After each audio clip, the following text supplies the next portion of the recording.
Hello students, AS level chemistry, chapter is atomic structure, lecture number 6. In this lecture, we are going to study how to write down different types of electronic configuration in chemistry.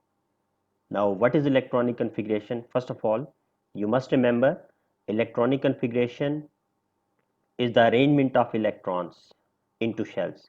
It is the distribution of electrons into shells around the nucleus of an atom. You must remember there are generally three common types of electronic configuration that we can write down in chemistry.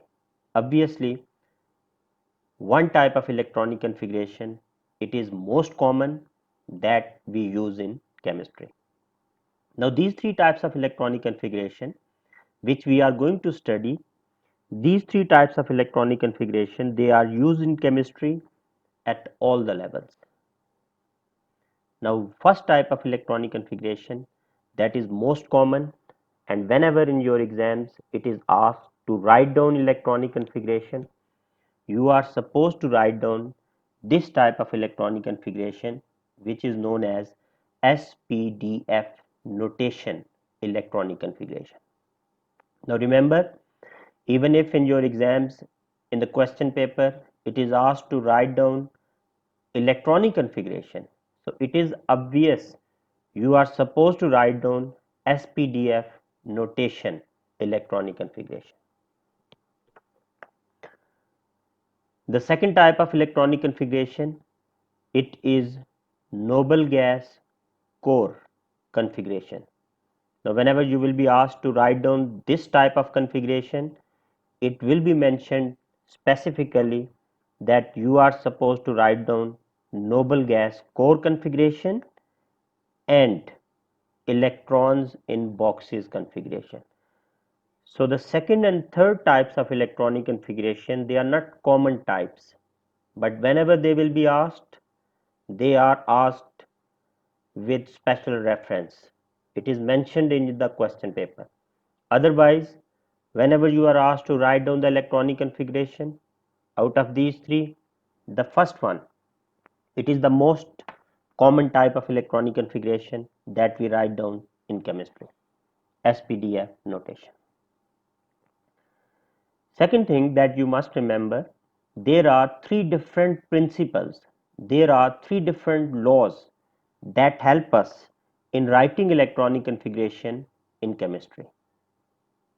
Now again, the first principle, it is most important principle in deciding electronic configuration of any element, and that principle is known as energy rule.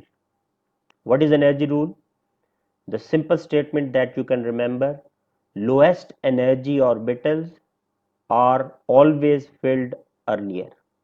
What does this mean? It means those orbitals which are close to the nucleus, due to lesser distance from the nucleus, they have less energy. So those orbitals, those shells which are closest to the nucleus, they must always be filled first of all.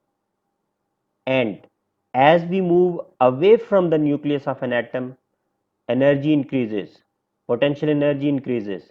Since the distance from the nucleus, it is increasing. So energy of the shells, energy of the orbitals increases. So this is very simple rule. You can remember that those orbitals with minimum energy, they must be filled first of all. But sometimes what happens? There are some subshells, for example, subshell P, it has 3 orbitals. Subshell D, it has 5 orbitals. Now all the 3 orbitals of subshell P, they have equal energy. Such type of orbitals which have equal energy, they are known as degenerated orbitals. So subshell P, it has 3 degenerated orbitals. Subshell D, it has 5 degenerated orbitals. So what does this mean? Whenever we have degenerated orbitals, orbitals with equal energy, then rule number 1, it fails. In that case, we have to use second rule. We have to take the help of a rule which is known as degenerated orbital rule. Now this rule is particularly used for degenerated orbitals. Now what does this rule state? According to this rule, degenerated orbitals must be filled unpaired before pairing can occur. Degenerated orbitals must be filled unpaired before pairing can occur to avoid inter-electronic repulsion. Okay, when we will write down electron in boxes configuration, you will see we will use this rule number. We will see this rule B, that is degenerated orbital rule. And the last rule, it is also very simple. The third rule that we will consider while writing electronic configuration, it is known as orbital rule. It is also very simple. What is an orbital rule? According to this rule, an orbital can contain two electrons only, and you know this very well, that maximum number of electrons an orbital can contain, it is 2. So according to this rule, an orbital can contain a maximum number of 2 electrons and they must have opposite spin. It means if one electron is moving clockwise, the other electron must move anti-clockwise. This is orbital rule. Now we will use these three rules, and with the help of these three rules we will write down these types of electronic configuration. We will start with the first rule. I will explain first rule to you people. Based on first rule, you will become able to write down electronic configuration of different types used in chemistry. Now, if we start following rule A, energy rule, what you people know close to the nucleus, which shell is always present? Shell number 1. In the first shell, there is only one subshell. What is that? It is S. So, we will always filling 1s for every element. First of all, from 1s, after filling 1s, you will move on to shell number 2, and shell number 2, it has two subshells, S and P. If we compare 2s with 2p, the energy of 2s, it is lesser than that of energy of 2p. What is the reason? It is very simple. S subshell can contain 2 electrons. Subshell P, it can contain 6 electrons. So greater the number of electrons in a subshell, greater will be its energy. Moving on, in the third shell, you people know there are 3 subshells. In the third shell, 3s, 3p, 3d are present, and in the fourth shell 4 subshells are present, 4s, 4p, 4d, 4f. So these are the subshells that are present in different shells. But now according to energy rule, what is the sequence of energy? What is the energy level for these subshells that are present around the nucleus of any atom? Let's suppose we have nucleus of an atom and we start moving away from the nucleus of atom. When you will start moving away from the nucleus of atom, what you will see, the potential energy will increase. It means closest to the nucleus, 1s, that is present in all the atoms, it has minimum energy. Since it has minimum distance from the nucleus, it has minimum energy. And now as you will start moving away from the nucleus, the energy, it will start increasing as we are going away and away, further away from the nucleus. So you must remember, after 1s The energy of which subshell? It is 2s.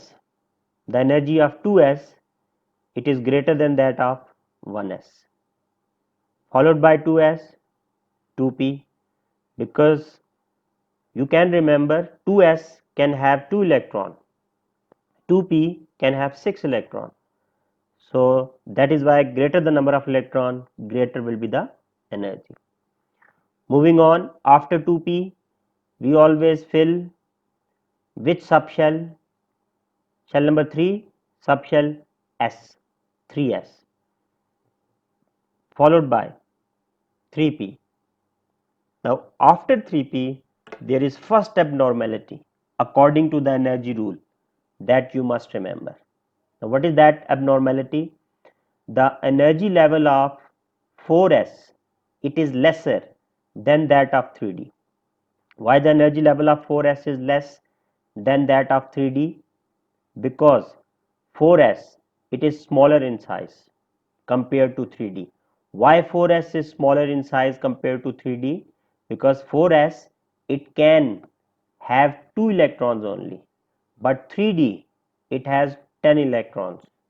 So when 4s is much smaller compared to 3d, 4s is attracted by nucleus so strongly that 4s, it penetrates into the third shell, and 4s, its energy level, it comes down, its energy decreases than 3d.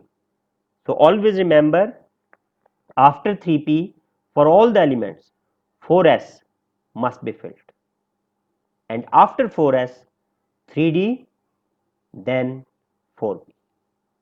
Now this is the sequence that you will have to remember for those elements which are in your syllabus in A levels.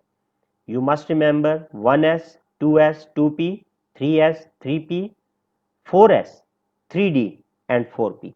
So you must remember there is only one abnormality at this level in A levels that you must keep in your mind.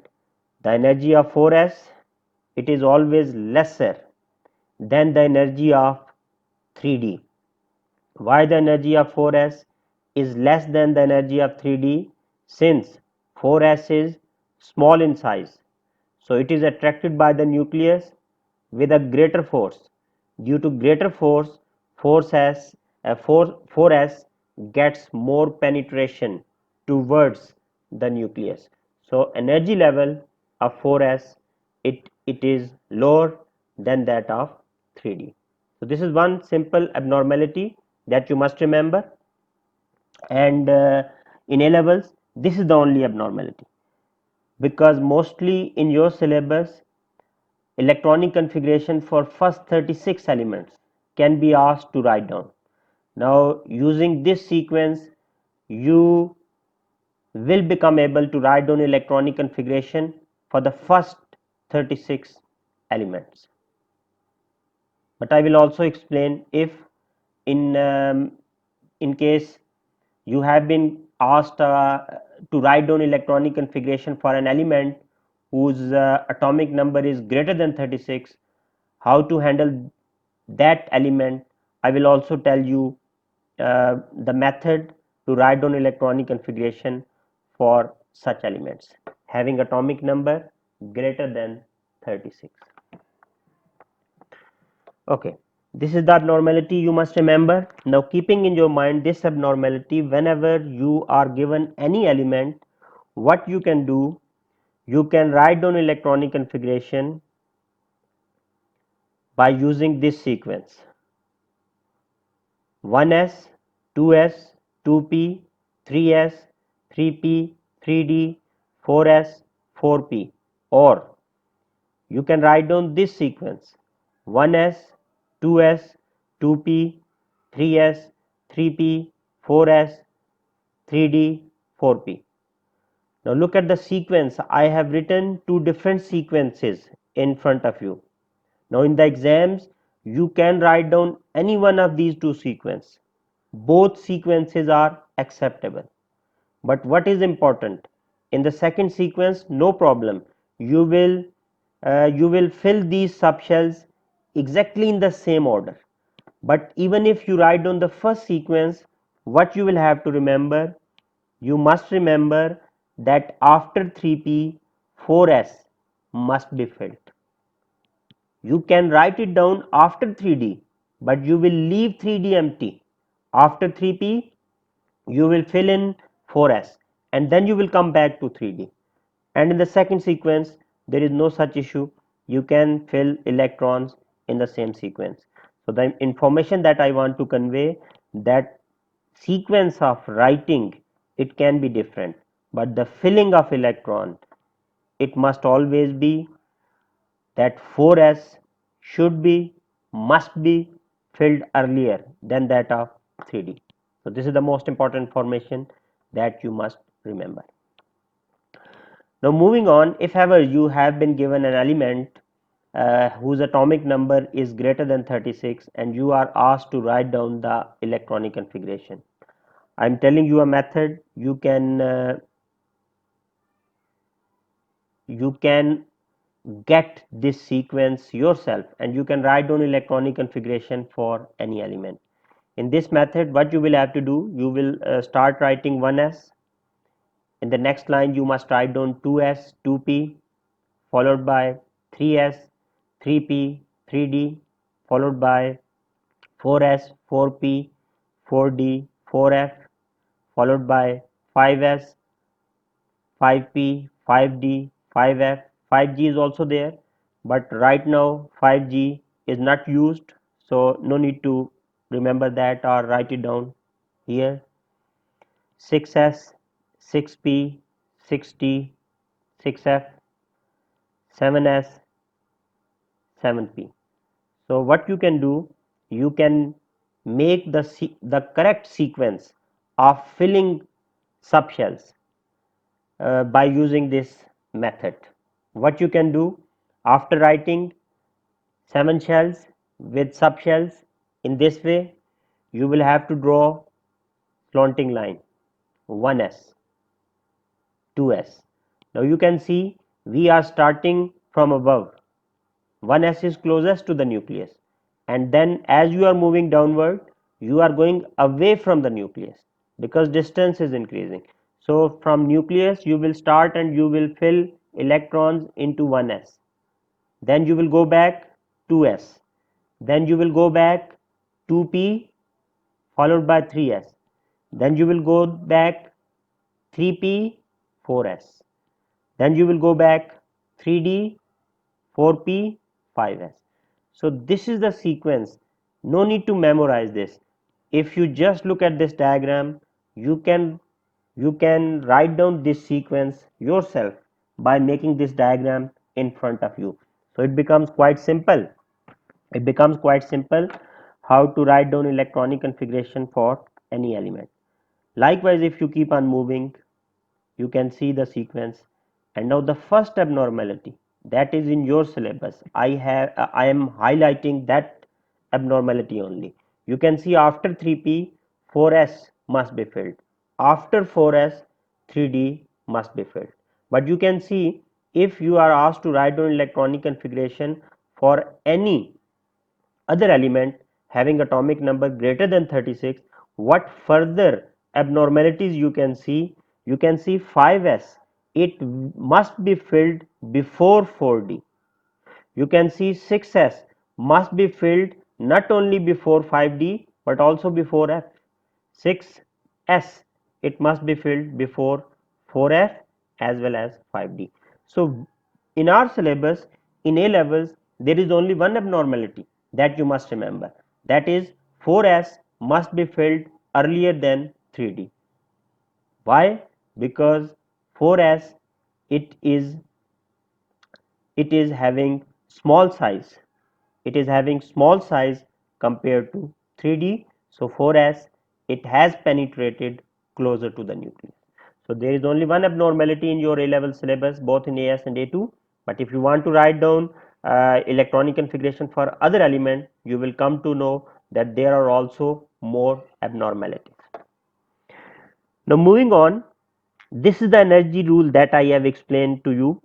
Now after this, Now you have become able to write down electronic configuration, and whenever we are asked to write down electronic configuration, always remember we are supposed to write down SPDF notation electronic configuration.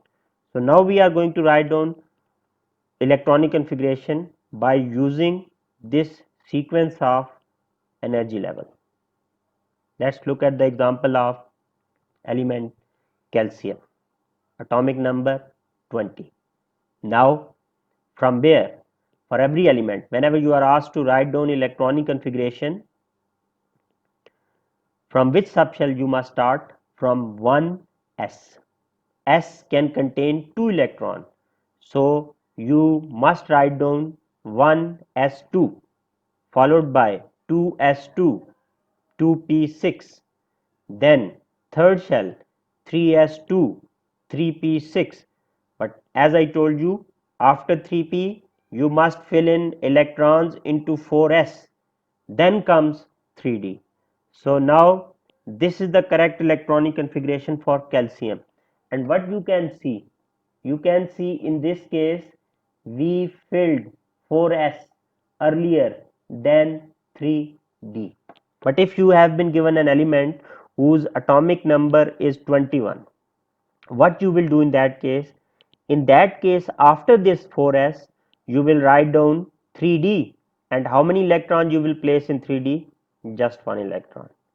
So you must remember 4s is filled earlier than 3d. And now this configuration, if you could recall from your previous class, in your previous class you used to write down electronic configuration for calcium like this: 2 in the first shell, 2 electrons, 8 third shell. It was told, although third shell can contain 18 electrons, but you are supposed to fill in 8 electrons. Now what was the reason? You have come to know the reason now, that in the third shell there is 3d whose energy level is higher than 4s. So that is why we cannot completely fill the third shell before filling s of the fourth shell. So that is why we used to write down electronic configuration in our previous class like this: 2 8 8 2. Although third shell could accommodate 18 electron, but due to higher energy level of 3d it cannot be completely filled before 4s. Now moving on, if you just follow this sequence, you can practice some examples. For example, for aluminum, now it has become quite easy for you to write down electronic configuration for aluminum.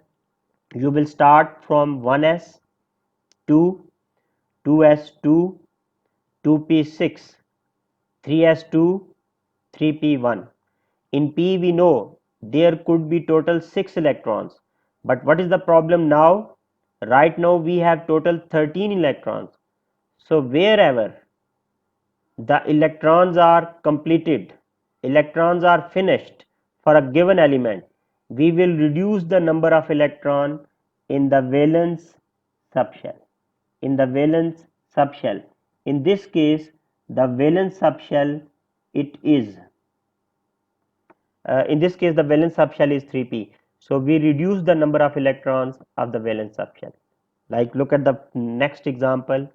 If you are asked to write down electronic configuration for F9, F9.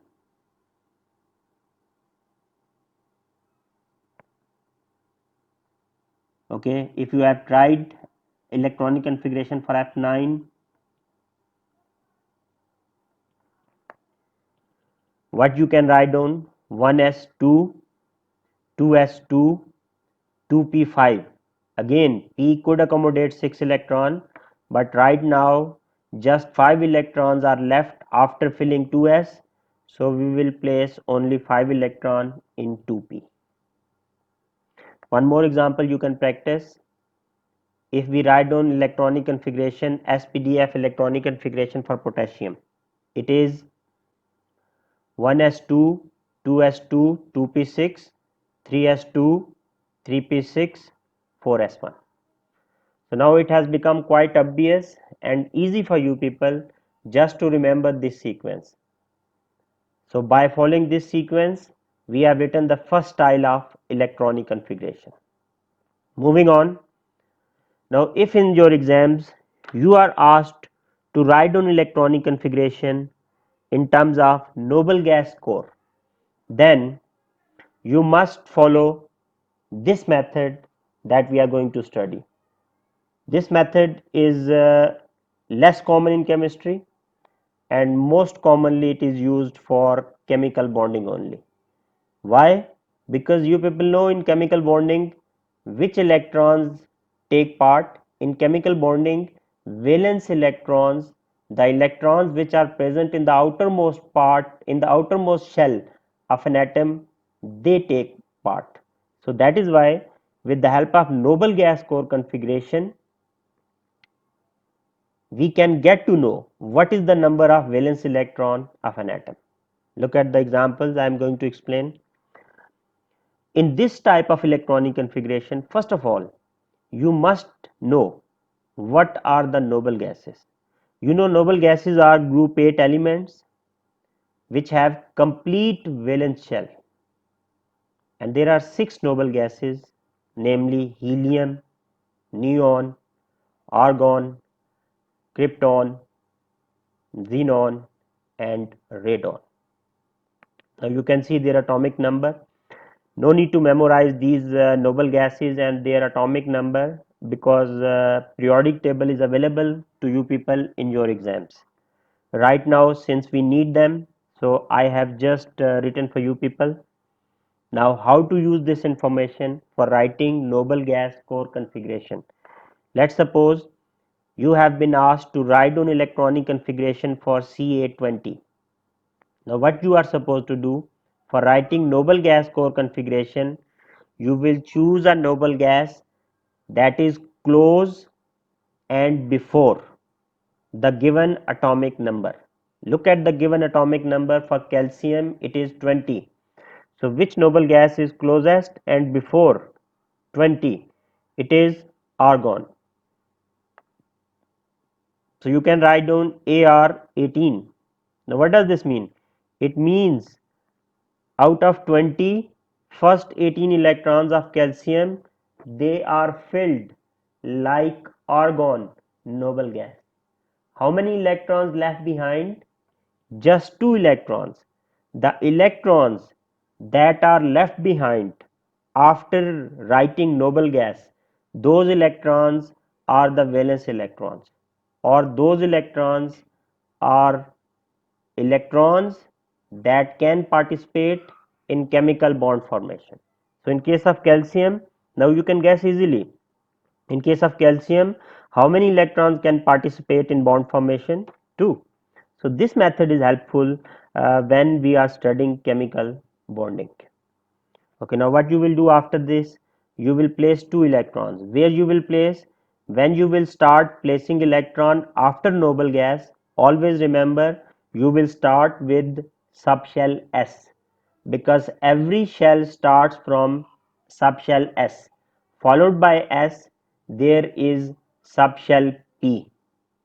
So we will write down S2, that's it, because we had left with 2 electrons of calcium only, so we have placed 2 electron in S. Now what is the number of this S belongs to which shell? What is the valence shell number? There are two different ways by which you can represent this. Either you can write down NS2. N is the principal quantum number, N is the shell number. Or you can also, if you wish to show the exact value of N, what you can do, you can look at the periodic table.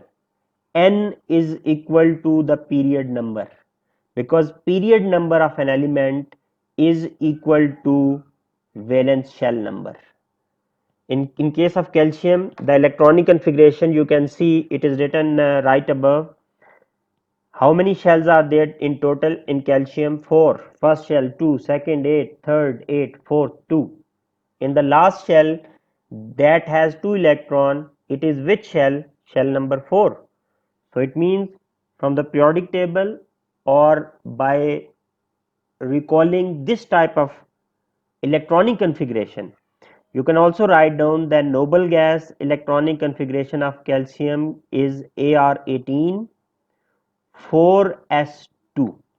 Even that is all right, but if you wish, no need to show this number exactly, you can show, and that is equally acceptable, because in this type of electronic configuration, as I told you, we are interested in the number of valence electrons. We are not interested in the valence shell number, because in chemical bond formation only valence electrons are important, valence shell is not important. Why? Because if two elements are having same number of valence electron, they would make same type of bonds. It does not matter what is the valence shell number of those elements. So you must remember, elements which are present in the same group, they have same number of valence electrons. Like if besides calcium I give you the example of magnesium, atomic number 12, if you write down the electronic configuration for magnesium, it is 1s2, 1s2, 2s2, 2p6, 3s2. What you can see, the valence shell of magnesium is shell number 3, but valence shell of calcium is shell number 4. But both magnesium and calcium, they make two bonds. Why they make two bonds? Because they have same number of valence electron, and both of them they have two valence electron. So in this type of electronic configuration, valence shell number is not important, valence shell electrons are important. You can practice two more example. For example, aluminum. Now which noble gas we will choose in this case? You can choose neon. Neon, it is closest and before. After writing neon, how many electrons left behind? 3. So what you can do? You can place 2 electrons in S, because every new shell starts from S. But in this case, after filling S, we will move on to P. And how many electrons we are having for P in this case? 1. So you can write down S2 P1. And as I told you, it depends on you what shell number, which shell number you want to write down. The valence shell, either you can write down the exact number or you can write down the n, general principal quantum number. I am writing 3s2 3p1 because the valence shell of aluminum is 3. You can see from the electronic configuration, from the general electronic configuration we have written above. Likewise, you can write down noble gas core configuration for F9. Now, which gas is which noble gas is closest to this number? Helium. And in this case, we are left with 7 electron. So you will start filling with S. S can contain 2 electrons, and P would have 5 electrons in this case. And you can write down valence shell number 2 S2 and 2p5. So now it would have become quite easy for you people to write down two styles of electronic configuration. The first type is most common, general electronic configuration or SPDF notation, and the second type of electronic configuration is less common, but still you must know this, noble gas core configuration. I will explain to you people the third type of electronic configuration in the next lecture. You can, for the sake of practice, you can note down some elements for writing their electronic configuration by using both of these styles. You can write down electronic configuration for first 20 elements from atomic number 1 to 20. I hope you would have enjoyed this lecture. Please give your feedback in the comments below. Thank you for your time.